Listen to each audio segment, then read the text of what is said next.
attacks were on Bahrain and Kuwait. So it's just a weird ceasefire. I'd love to get your thoughts on it, and what do you make of it? Well, I'm not sure it's a ceasefire. It doesn't sound like a ceasefire.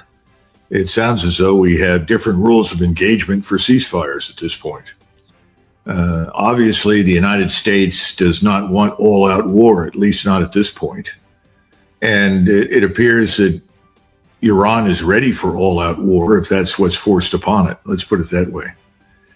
The problem is that this business of now suddenly praising the supreme leader and making nice noises is not terribly relevant to the whole discussion. The Iranians don't really believe anything we say. There's not really any reason why they should. So it strikes me that the possibility of some sort of agreement being reached that all parties can sign is extremely remote. Israel continues to enjoy veto power over anything that the United States does. So having said that, I think Donald Trump is still in a dark room without any windows. He's feeling along the walls looking for a door to get out. He has no easy exit. He would like to exit, but he can't get out. And every time he thinks he's got a door, it's slammed shut in his face by President Netanyahu. So if I don't know what happens next, but I don't see any imminent agreement of any kind that's going to cause peace to break out. Yeah, I like the first thing you said. It's not a ceasefire. Did you hear what Trump said, I think yesterday or the day before, about the ceasefire? He was asked, is this a ceasefire or breach of ceasefire? And he said something along the lines of, over there, a ceasefire just means that you shoot less. So that's how he defined a ceasefire 2 days ago. He's pretty economical with the truth. Remember that.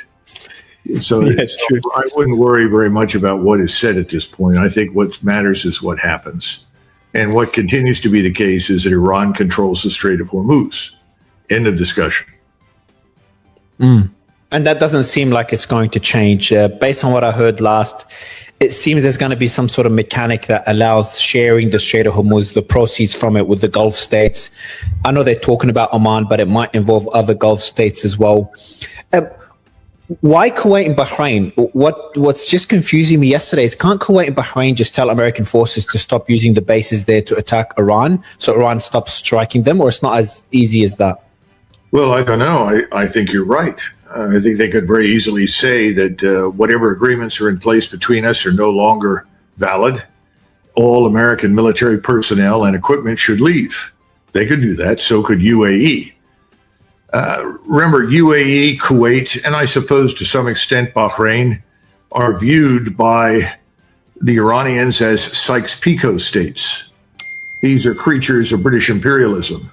And so, frankly, they don't need to exist from the Iranian standpoint. And I think they've begun to figure it out. Certainly, they've begun figuring that out in Kuwait. That is the al-Sabah family. Now, their only chance for survival is to willingly submit to Iranian demands, which is to do exactly what you just said. Tell everyone who's an American or an Israeli to get out.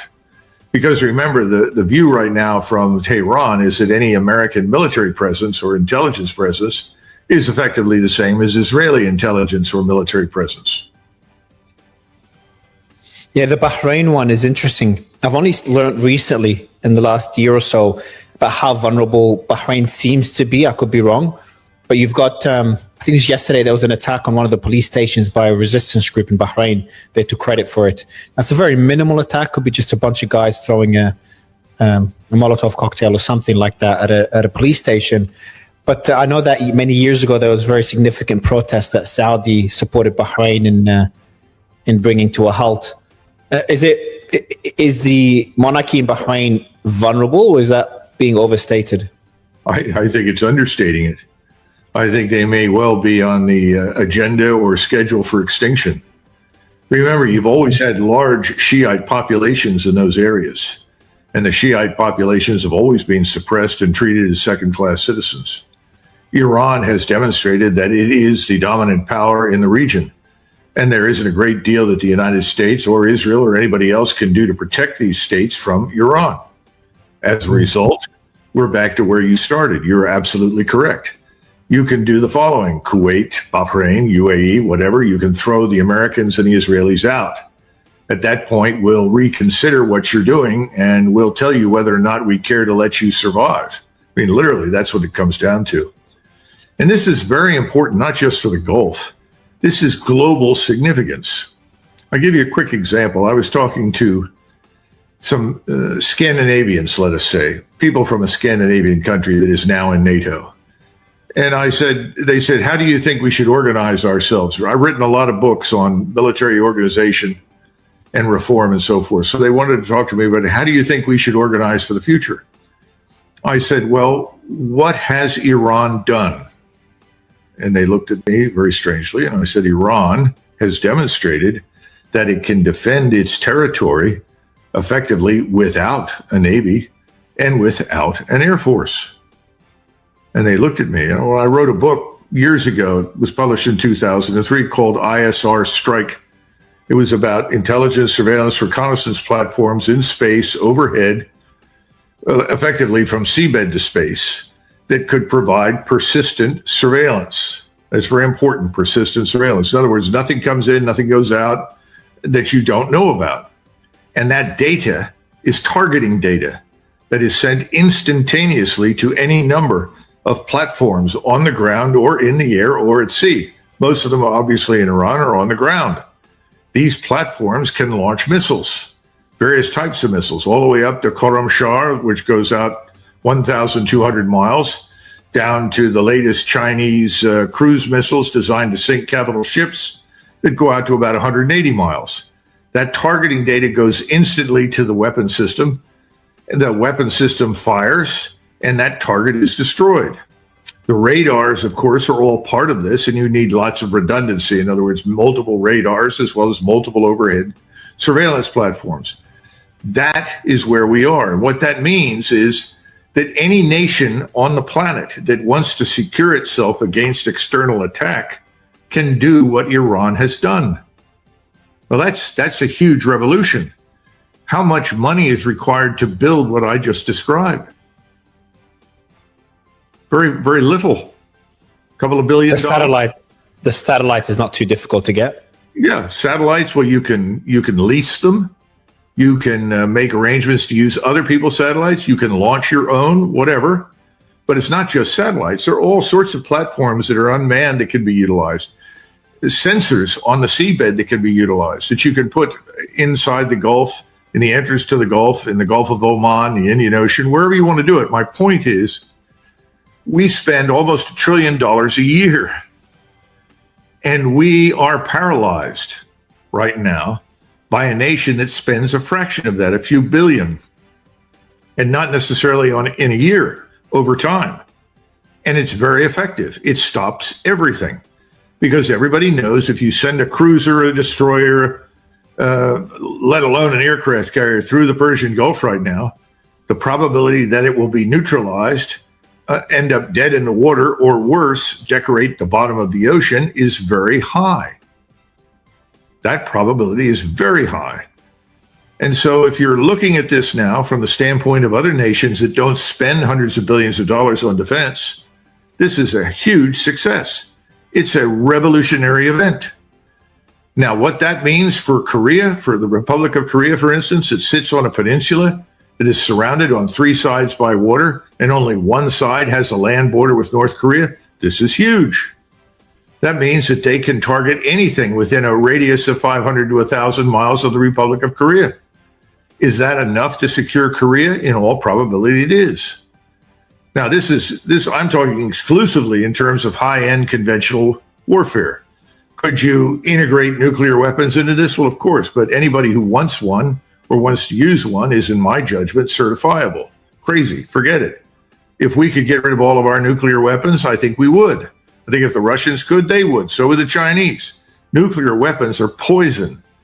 They're indiscriminate. They murder and kill beyond any limit of reason. So anyway, my point is that right now, Japan, Korea, Malaysia, Indonesia, China, Vietnam, all these countries, along with various European countries in Africa, in the Middle East, in North Africa, are all watching this. And they need to go back to the drawing board and figure out how to build something just like this, because it's much less expensive. It's much more effective, cost effective, and it's agile. In other words, you're not necessarily moving pieces around all the time. You don't have to, because you have this linkage. Now, the game, of course, depends upon whether or not you can maintain those links from your overhead surveillance down to the ground. There you have to have redundancy. In other words, multiple stations. Now, we've lost some infrastructure in the Gulf. The Combined Air Operations Center was destroyed during the first 3 or 4 weeks. Other key infrastructure sites have been destroyed recently within the last few weeks. I don't want to go into detail because they're very sensitive. So you have to have redundancy if you're going to defend yourself. We're trying to defend other people. We don't have as much redundancy as we need. So we've got a problem.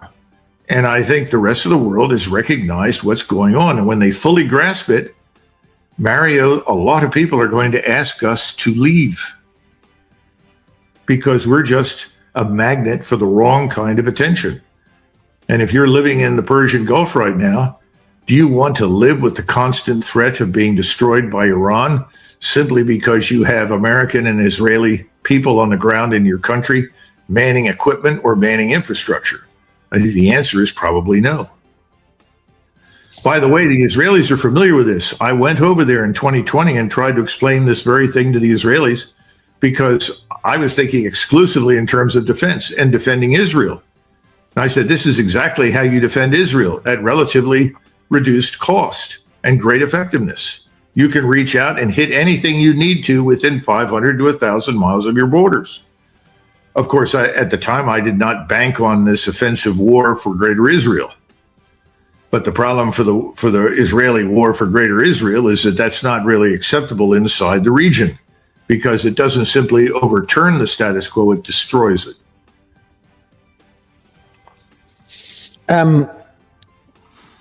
Okay, I've got 2 questions on this. First, another technology that kind of equalizes the battlefield or makes it easier for smaller countries to stand up to larger adversaries is drone warfare. I remember Naval Ravikant said it about a year ago. One big thing that this does, AI as well as drones, it allows small countries, and he used Singapore as an example, to be able to fight off a really big enemy like China, for example, which wouldn't exist, it never existed before in warfare.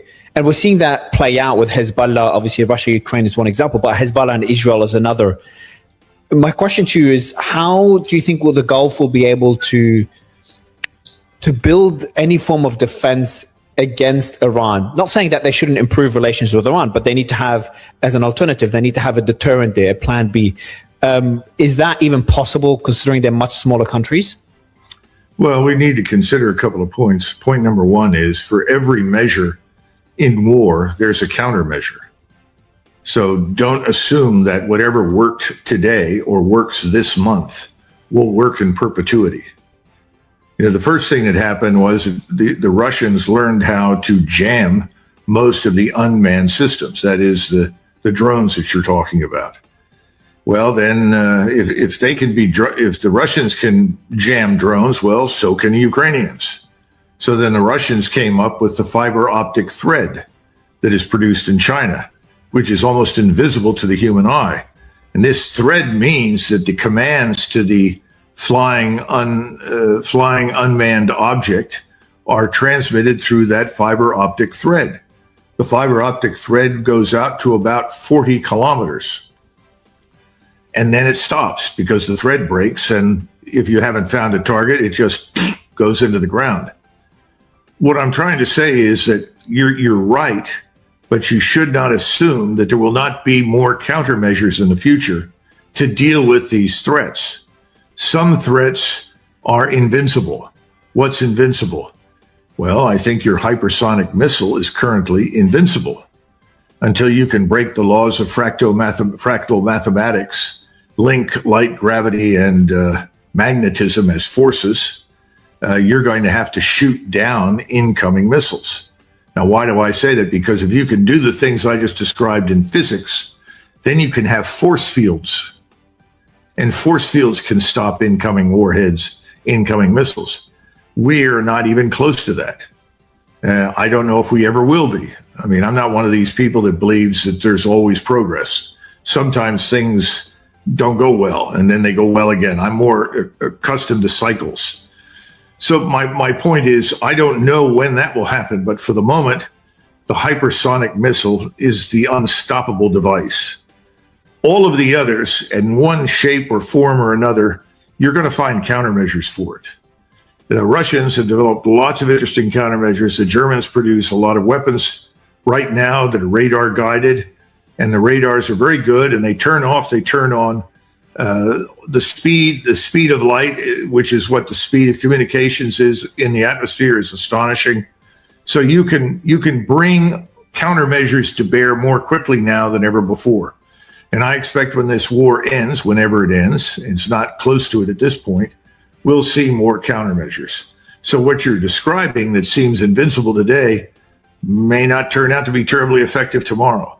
Now, what that means is that for any military establishment, you have to have a mix of capabilities.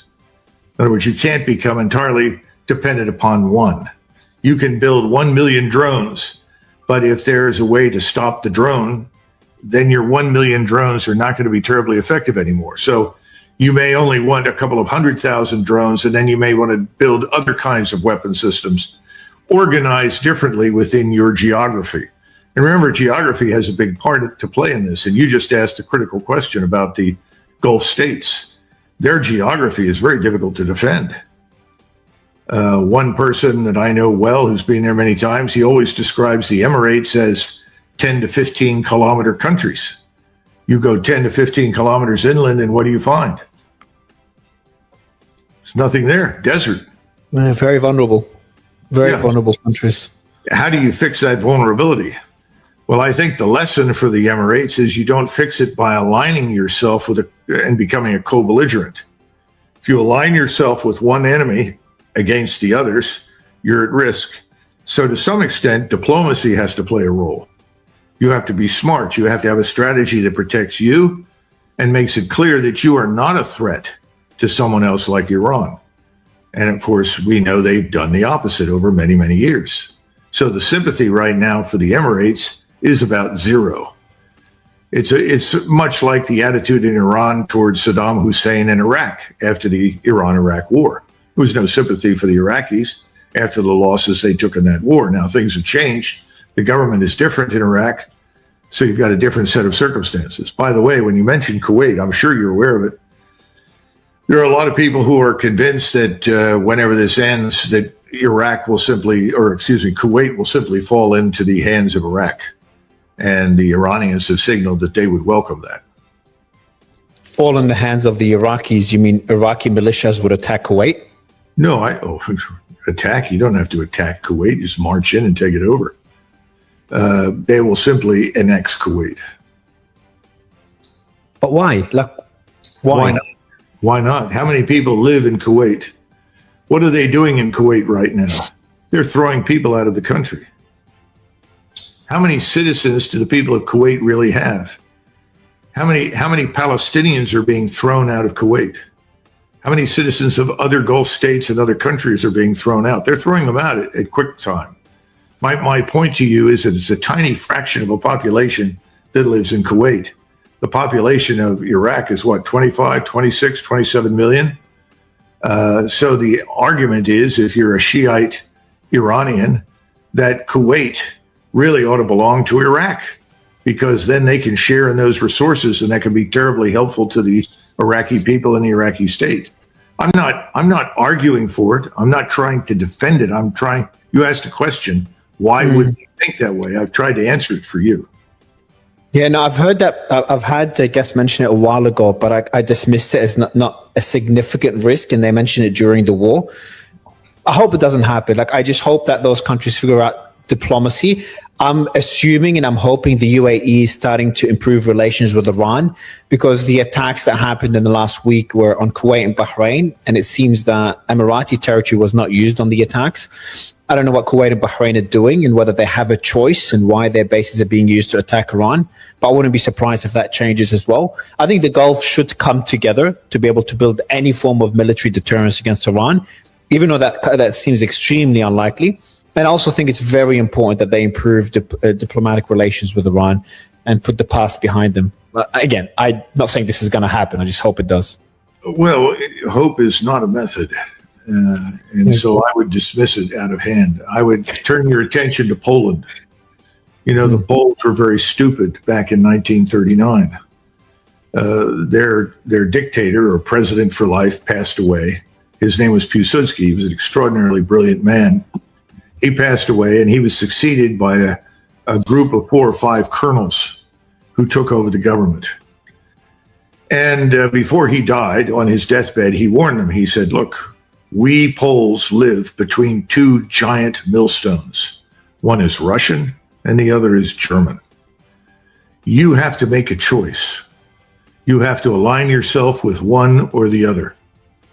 And he said, based upon my experience, because he had served in the Austrian military during the First World War, you have a far better chance of surviving if you align with the Germans than you do if you align with the Russians. If you align with them, you will vanish. And he died. So what was their solution? They got on an airplane and they flew to London. And they met with members of the British cabinet who eagerly extended them the promise in the form of an alliance of protection against Germany or the Soviets, whomever tried to attack or would attack Poland. And they were very proud of themselves, and they flew back to Warsaw and say, we have it. We have the alliance we need with Great Britain. And what good did that do? None. The example here, the comparison would be Iran is, the UAE, the Emirates is Poland, and the UK is Israel, Russia, Germany are Iran. Well, my point to you is, if you're going to fly halfway around the world to Washington and cut a deal, and the people in Washington tell you that they will protect you, what have you learned? It can't be done. That's the point. We can't protect them. So now, if you can't be protected by the United States, and you certainly aren't going to be protected by the United Kingdom. I mean, good Lord, the United Kingdom managed to get one mine-sweeping vessel halfway down to the Persian Gulf. It broke down, and they had to return to port to fix it. Now, listen, I feel very badly about Britain's sorry state, but the truth is, forget it. So if that's not going to work, what do you do? And it's back to this issue of diplomacy. You want to maintain as much independence and freedom for your people as you can. So how do you do that? Well, you don't align with the enemy of your most powerful neighbor. That's a serious mistake. You've got to find other ways. That's my point.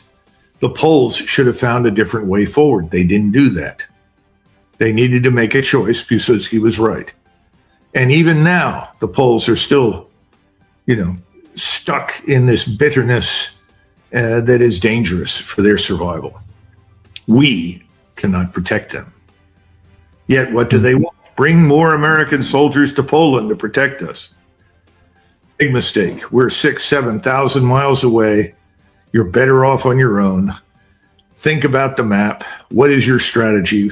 Look at diplomacy. How do you navigate these difficult waters? This is something that I try to tell as many people who are turning to the United States for assistance as I can. Because the United States is no longer in a position today, given the changes in technology, changes in economics, changes in the global supply chains, changes everywhere on this planet, to show up on a moment's notice and provide any